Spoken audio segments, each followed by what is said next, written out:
What's up, guys? This is out here for the Team Fantasy Football League Commissioner Cody. I'm here with your Week 6 recap. Um, so I just finished the power rankings. Just to give you a little preview, there's a lot of movement. There's a lot of things I didn't like. We'll get into it.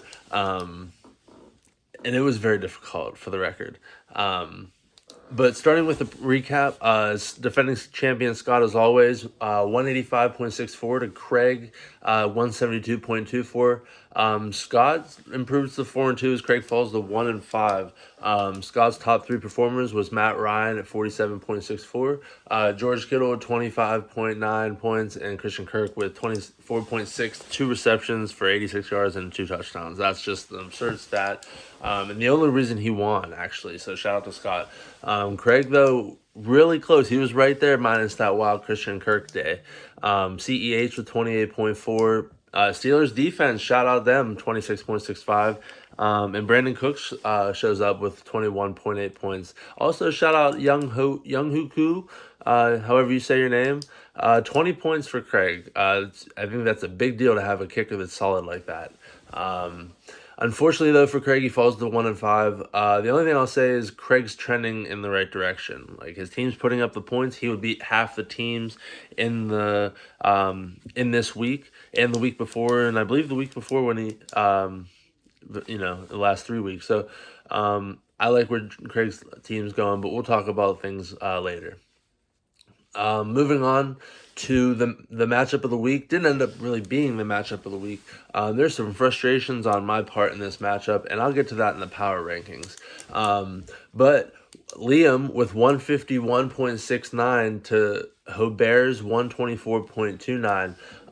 To recap last week's power rankings really quickly, it was Scott number 6 against Craig number 8. And then the matchup of the week, Liam, which was number 1, against Ohftt, which was number 2. So this was presumably for number 1. So Derek, which is why it was the match of the week. As you can see, Liam comes out victorious at 5-1. Ohftt falling to 3-3 at a disappointing performance from pretty much everybody on his roster, to be honest. And leading Liam was 48.9 points from Derrick Henry. He actually won me a league this week, pretty much by himself, him and Lamar Miller. Without them, I probably would have lost to Will in his own league. So shout out to Will for giving me another dub. I own you this year so far. I can't wait to beat you in my league as well. Shout out to our team that we share, by the way. Back-to-back wins. We're now 2-4. He also had Gardner Minshew, 23.57, and Joe Mixon at 19.4 for Liam. Got a little off track there. Back to Liam and Ohftt. Ohftt had Giants defense was his top scorer, and that's not going to win you a game. 22.32 points is not going to win you a game. Jared Goff, 22.07. Stephon Diggs was 16.6. But everything after that, real bad. Just a disappointing performance. And again, we'll talk about the power rankings with both of these people and what I don't like, what they left on their bench. We'll get there in the power rankings. Moving on to Will versus Brandwagon, the rematch of the rivalry in week 1, I believe, which Will took. Will 197.63 versus Brandon's 160.32. I believe I chose Brandon to win this game, and here's the trend with me and Will. If I pick him to win, he loses. If I pick against him, he wins. That's 3-3 right now. That's what it is. I'm sorry, Brandon. I did not mean to curse you in this matchup. And in week 1, apparently. 160.32 in case I didn't say it. Will improving to 3-3. Brandwagon unfortunately falling to 2-4. Top scorers for Will: Kyler Murray 36.12, Lamar Jackson 33.09, DeAndre Swift at 31.8. As you can see, everybody just showed up. All his top 3 performers over 30 points. That's huge. Will Fuller for Ohftt 27.3. Fitzmagic. I'm sorry for the disrespect. I got behind myself. Brandwagon. Will Fuller, 27.3 points. Ryan Fitzmagic, or if it's magically delicious, as we came up with earlier today. Sorry, it's not Amish Rifle Scott. He's not in Houston anymore. Uh, and Miles Gaskin, who he just traded for. So glad to see he hit the top three. Unfortunately, that was only with 21.1 points. So, you hope to see something else, especially for giving up Saquon and your first round pick. But glad to see, like I said, him in the top three slots for you, at least paying off in that regard. Got a little work to do though, but 160, that's still a solid week. Moving on from that, we got Phil versus Dylan, or Dylan versus Phil. And I keep forgetting to tell the power rankings. So for the Will versus Brandwagon matchup, that was Brandwagon at 3 and Will at 5. These are last week's rankings, so this is what it was going into the week. And then now we got Dylan, number 12, against Phil, who is number 4. Dylan 122.9 to Phil's 154.32. Dylan's team's just struggling. We all saw it coming. Hopefully he can get Michael Thomas back here. But Dylan's fallen to 1 and 5 as Phil improves to 4 and 3. Dylan's top performers were Joe Burrow 21.17, 19.95 from T Higgins, and AP at 16.55. Just riding them Bengals, man, them rookies. Not much to really say. Like I said, you just got to get healthy. Ronald Jones, for Phil at 32.85, Mahomes for all these M's and owns, 30.4, and Kelsey for 21.5. Phil's rolling. He's on, I believe, a 2-game win streak, if I'm not mistaken. Dylan, like I said, I just hope Michael Thomas comes back for you. You need some value there. Moving on to Kyle, which was my number's all over the place, number 11 last week, to Eric, who was number 10 last week on the power rankings. 148.05 for Kyle, just pulling it out against Eric's 146.44. Somehow Kyle has 3 wins. His highest score this year is 173, which was obviously a win, but his lowest win was 141, I think, and a 121 or 131 or 111 or something. It was real low, and then this one's 148. Eric, I just can't believe it. I mean, I know it was the last day and whatever, but man, it's just unfortunate. Top performers for Kyle: Phil Rivers 36.69, Kenyon Drake for 36.4, and it falls all the way to Philip Lindsay at 16.85. So as you can see, Kyle got some luck, and then that's it. All he had was luck. Shout out Kenyon Drake for winning that for you. Eric, unfortunate for Kenyon Drake, you're falling to 3 and 3. Josh Allen 22.68 points. AJ Brown with 22.6, and Fulgham at 19.5. He's looking to be a really good receiver. He physically looks like a good receiver. Like, without even watching him play football, he just looks like a receiver, built like a receiver. Watching him run down the field like that. But unfortunately, you lose, falling 3 to 3. The final matchup of the week, Gary versus Cody. Gary was number 9 and Cody was number 7. Gary 176.45 over Cody's 150.78. Wow, Gary upsets Cody. Who saw this coming? I did not. Now, in my defense, I had, my best players on by, but it's okay. I can handle a loss, and you'll see that in the power rankings, I think. Maybe not. We'll talk about it.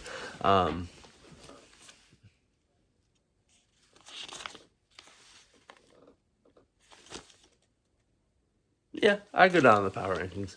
Not that it mattered. I didn't want anybody thinking I was colluding with myself, because I'm not, I promise.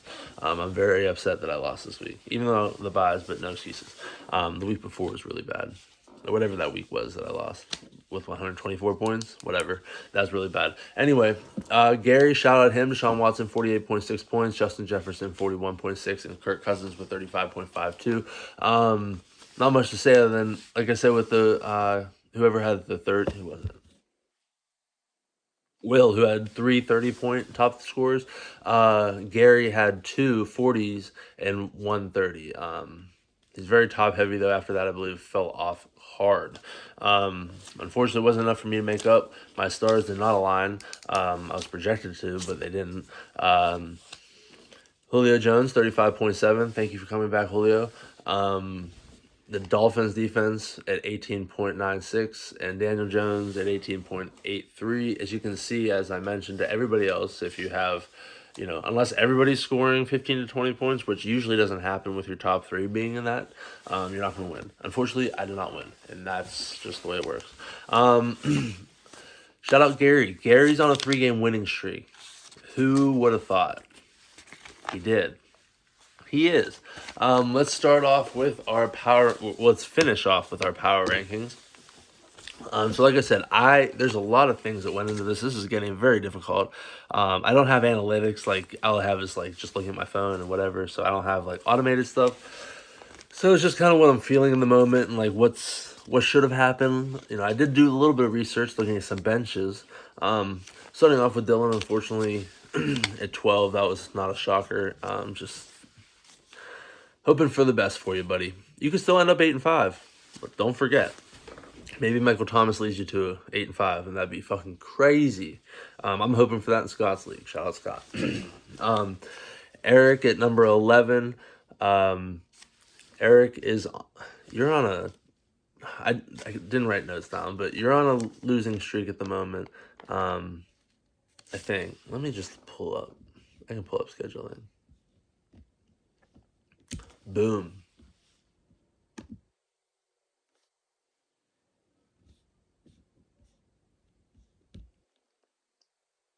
I should have just did this. I could definitely explain things a lot better that way. Eric Sanchez. Okay. Yeah, so you're just on you're on the downward trend. You lost to Kyle this week. We all know how I feel about Kyle's team. It's not. I know you're saying I'm hating. You're winning the games. Congratulations. That's what fantasy football is, and that's what I love about you, Kyle. But I hate you at the same time because I hate your team, and you're just doing it like just with the worst amount of points.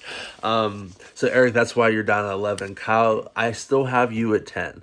I know you're probably upset about it, but again, you want. Let me look at your schedule real quick because this is how I did. I just looked at schedules and who's on runs and things like that. So let me pull up the dangerous Shake and Baker. You just came off a 2-game losing streak and you only put up 148 points. And that losing streak, you had 131 points and 151 points. That's why you're still at number 10, even though you got to win. Unfortunately, I'm sorry. Moving up to number, let's see, that's 10. 9, I didn't put numbers down because I'm an idiot as well. Not an idiot, I just lack common sense sometimes. 9, we're looking at Hobert. What a fall for Hobert.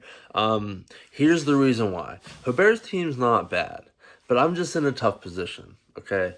These are power rankings. These are like, did you make good decisions, things like that. I punished myself. I'm also punishing Hobert. Hobert left Jimmy G on his bench. Now, here's the issue that I have, is he's relying too much on everybody else's information. I think that it's important to get people's opinions. However, when you're looking at your OP spot, Johnny Smith came off 2 touchdowns, but if you have a quality quarterback, and I know I was questionable about him too, and I haven't looked back at what I said previously, and I'm forgetful, so, apologies if I'm being a backtracker, hypocrite, or whatever you want to call me.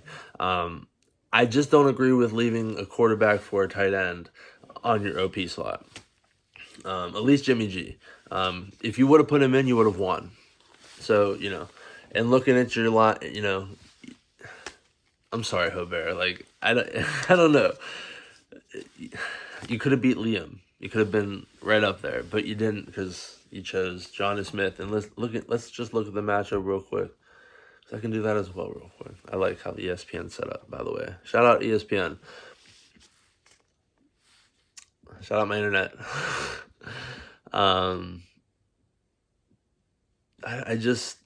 I know we talked about it a little bit, and I'm not a fan of Jimmy G, but you shouldn't take other people's opinions. I just feel like certain things are common sense, in my opinion. I mean, Jimmy G put up 36 points, and you lost by less than 30. So, you know, just when I punish myself, I went all the way down too.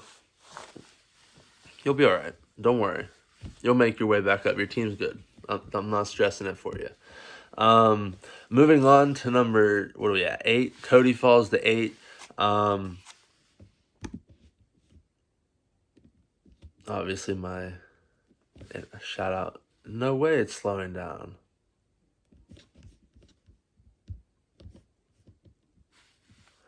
Shout out my internet, filibustering yet again. Cody Falls, obviously he lost to Gary. And he's 4-2. You know, Cody can't get out of the bottom half. Cody's just he's just down in that bottom half. Just, you know, his record says 4-2, but he's not doing too well. He's not doing too hot. You know, I would love to pull up.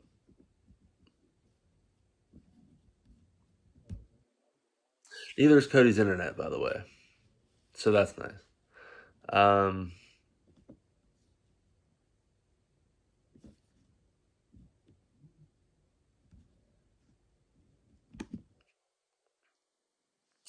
so I hope everybody's doing well. I'm just making this longer, even though I was doing really good on time too. Um, my schedule, like 159, 120 the week before, like I just don't deserve to go up. I mean, I didn't. I played the best I could, and yeah, I had Trey Burton down there, but I mean, come on. He's gonna start Trey Burton. Other than me in that 14-team league with Will. Shout out Cody and Will.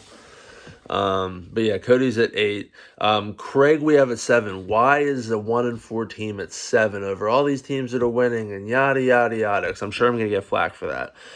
Let's look at Craig's last 3 games: 180 points, 178 points, and 172 points. One of which was a win. He almost got the win this week against Scott, which would have. I mean, Scott's team is really, really good. But Craig is trending upward. He's just playing unfortunate matchups, and I'm just showing Craig a little bit of love because Craig deserves to have a little bit of love. Even though he's not getting any dubs, it happens. But you know, he didn't. He's just being consistently good, and that deserves to be at number 7, I guess. Apologies to anybody who doesn't like that. Moving up to 6, Brandwagon at number 6. Why is Brandwagon at number 6? Let's pull that up. He did lose. He put up 160 points. But, you know, Will put up 197. You know, I still like Brandwagon's team. You know, I like it more than Hobert's team, it was either going to be Brandwagon up here or Hobert up here. And then obviously just looking at the matchups. And like I said, I like Brandwagon's team overall more. No offense to Hobert. And also keep in mind that Will just did this without Kamara. So I just want to make that clear against Brandwagon. And Brandwagon didn't really have anybody that would have, you know, broke the stat sheets that would have changed the game. So, you know, like I said, it's a hit or miss type thing. And unfortunately, you know, he just lost that one. Number 5, we got Gary. Shout out to Gary. I told you we're showing Gary some love. You know, a lot of you probably think, oh, why is he only at 5? Well, you know, the top 4 teams are really good teams. They finally have shown up that way.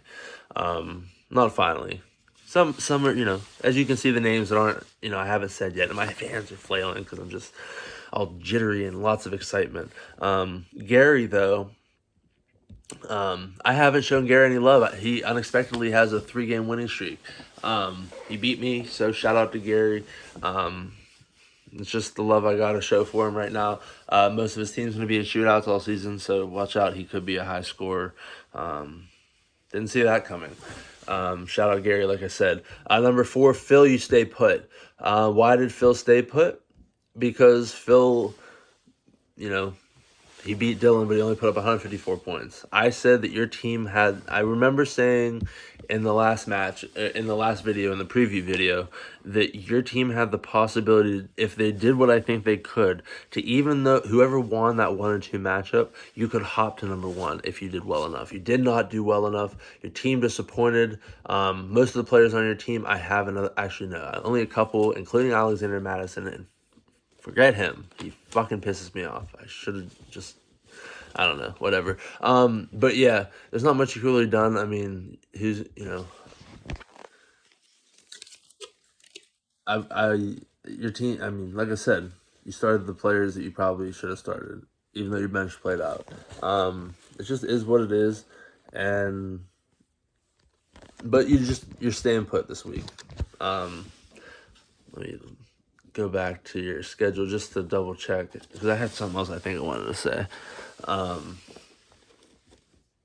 don't know. I hope you're doing well, Phil, and everybody else. I just was on Phil's and I was thinking about Phil's name. But yeah, no, he's on a 2-game winning streak as well, so show love for that. And his loss that he had otherwise he would be on a 5-game winning streak was to Gary with 100. He had 198 points. So I'm gonna leave Phil at 4, even though he did win. Moving on to number 3, we have Will. Why is Will at jumping all the way? What did I have the numbers at? Will last week was at 5, so why did he jump from 5 to 3?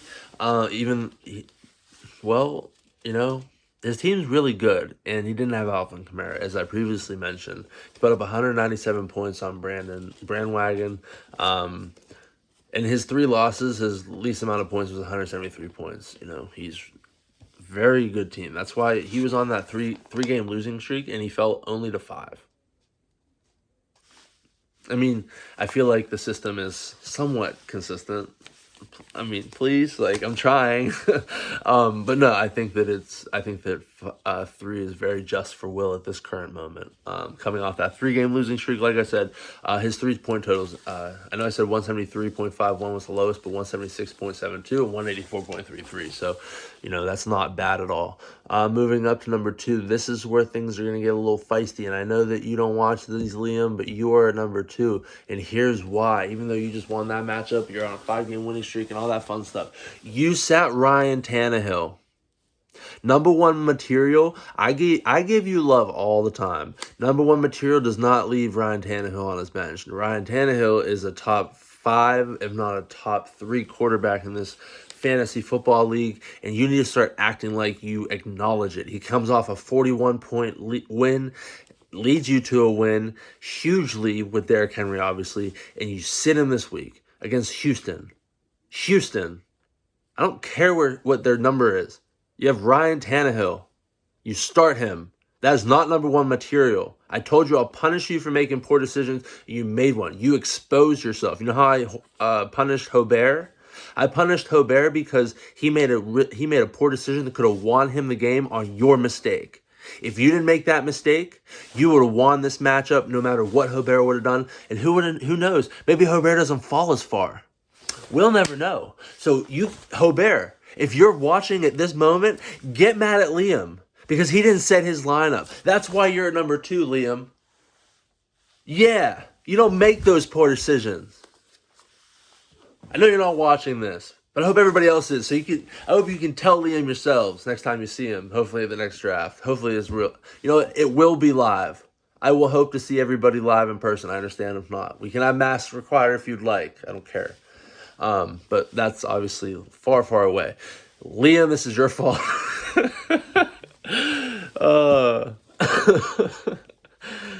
But I still like your team, and your team is really good. I'm just very frustrated. You left 40. I think you had 47 points. I'm not looking. I don't care. But you left over 40 points on your bench with Ryan Tannehill. It's very disappointing, and you left the door open for Hobert to beat you, even though he did not. Power rankings. At number 1, who's saving the best for last? Our defending champion, Scott, off his 2-game losing streak. What to say about Scott? He has the most points in the league. He's doing all of this. He's at 4-2 without all 3 of his keepers. But for most of the season without McCaffrey, most of the season without Eckler, and the rest of the season, which those 2 I believe are coming back, but the rest of the season without Dak and his sideways ankle. He's still doing it. He's still in the top half. He has the most points. It's absurd. It's annoying, but hey, I respect it where it's at. And I do receive texts from him on his recommendations, and along with other people. There are other people, and that there are other people because people text me. He didn't think he was at number 1 material, but Scott, you were at number 1 material this week in the power rankings. Woo! Shout out Scott. All right. It doesn't, if you guys are watching still, I appreciate that. I just can't believe Liam didn't start Tannehill. Over Stafford though, like I love Minshew, but like Stafford, I don't know, man. Um, I just don't like Stafford. Still has a back problem, I feel like, and he's just not throwing far. And I saw some stats that I'm really against, even before the game. Um, so, like I said, shout out Scott for being number one in the power rankings. I know this show's a little this video is a little bit longer, but I don't know. I've put a lot of thought in the power rankings. Took me about an hour since I got home, so I just hope you guys enjoyed them. And don't give me too much flack. I know it's tough in the bottom. Like I like a lot of teams, but just because I like them and they're not doing well doesn't mean anything. Like I have to look at where the trends are as well. So, hope you guys are doing well, staying safe and staying healthy. If you guys need anything, like I said, let me know. Ask questions about trades. Ask questions about understanding trades. I know I didn't have to. I explained, what's going on and to one person already. And like I said, if you guys have any other questions, don't be afraid to bother me. Like it's important that you guys understand for your futures. For maybe somebody else has this question, so just ask me if you're still watching this. If not, we'll see you guys tomorrow for the preview of Week 7. Adios, amigos.